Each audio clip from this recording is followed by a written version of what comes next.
주말간 베네수엘라 대통령 마두로가 체포되었고 미국이 원하는 대로 패권이 개편되기 시작했습니다. 나스닥은 상승 마감했고 비트코인 또한 반등이 시작됐습니다. 저는 말씀드린 대로 매도하고 있습니다. TQ는 2.39% 상승 마감했고 테슬라는 3% 상승 마감, 다시 450불을 돌파했습니다. TQ는 4월 7일 최대 매수이고 비트는 수익금이 2천만 원 정도 다시 증가했습니다. 저는 선물을 매도하고 있습니다.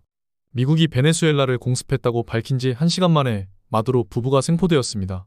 이미 미국과 베네수엘라가 어느 정도 협의가 되었던 것으로 보입니다. 러시아와 사우디를 필두로 한 중동의 영향력이 원래도 낮았지만 지금은 더 낮아지고 있다고 볼 수 있는 것입니다. 미국이 새로운 질서를 개편하고 있습니다. 미국 바로 아래에 있는 중남미의 패권을 중국이 아닌 미국이 직접 가져가겠다는 것입니다. 게다가 브라질은 브릭스의 일원입니다. 베네수엘라를 미국이 장악한 이유는 세계 최대 석유 매립국이기도 하지만 미국이 발표한 신시대를 향한 첫걸음입니다. 지난주 주말에 마두로를 체포한 이유는 1월 3일이 바로 미국 의회 개시일이고 앞으로 정치적 기조를 어떻게 가져가겠다는 스탠스가 여실히 드러난 것입니다. 미국은 맑은 셰일가스가 미친듯이 나오는 축복의 땅입니다. 이미 미국은 석유 자립 이후 순수출국이 되었습니다. 이미 석유를 수출하는 나라가 되었음에도 불구하고 베네수엘라를 통제권 아래 둔 이유는 하나입니다. 베네수엘라는 사우디보다 석유 매장량이 많습니다. 한때는 하루 350만 배럴을 생산했지만 오랜 기간 독재가 이어져 오면서 베네수엘라는 인프라에 투자해서 스스로 발전하는 것을 버리고 자생할 힘을 잃어버렸습니다. 채굴량은 바닥입니다. 이를 미국은 마약과 독재 타도라는 명분하에 가져오려는 것입니다. 사실 베네수엘라에는 막대한 투자가 필요하고 다시 재가동할 때까지 시간이 걸립니다. 이걸 그대로 놔두면 중국과 러시아가 가져갑니다. 미국은 그걸 막기 위해 대규모 공습과 물밑 작업을 한 것입니다. 결국 유가가 안정된다는 것은 인플레의 실제 지표가 내려가고 올라오지 않는다는 이야기이고 관세 영향 또한 줄어들어 앞으로 큰 변수가 없다면 위험자산들은 랠리를 이어나갈 수 있습니다. 대표적인 위험자산인 비트코인이 주말부터 랠리를 시작했습니다. 비트는 한동안 더 갈 수 있을 것이라고 보고 있습니다. 저는 보유하고 있던 선물을 매도하기 시작했습니다. 저는 네프콘에서 12월 안에 100K 이상 마감을 하지 않으면 시즌 종료를 말씀드렸는데 실제로 12월에 그 아래에서 마감했고 저는 계획대로 매도를 진행하고 있습니다. 먼저 9만 불의 절반 정도 포지션을 손절해서 650만 원 손실이 났습니다. 93K 매도 걸어놨던 물량도 체결되어 260만 원 정도 손실이 났습니다.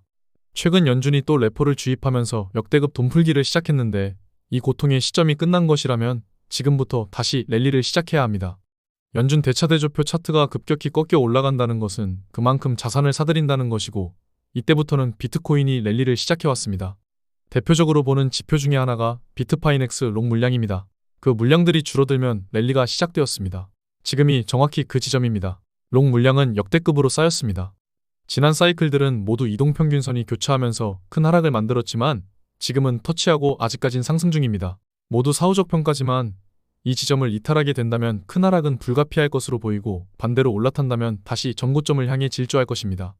현물은 저번 주보다 2천만 원 정도 수익이 증가했고 선물 또한 75% 정도 손절 처리했습니다. 현재 3배 레버리지로 250만 원 정도 손실 중입니다. 비트가 더 올라오면 나머지 레버리지 선물 또한 정리할 것입니다.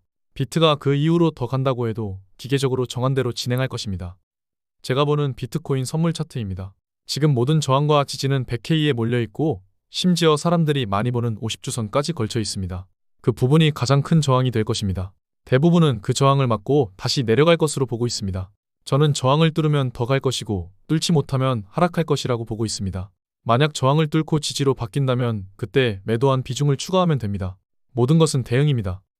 오늘 여기까지 하겠습니다. 연준의 대차대조표는 급격하게 다시 올라가고 있고 미국은 중남미 패권을 지배하기 시작했습니다. 지금은 한국 같은 신흥국이 랠리를 하고 있습니다.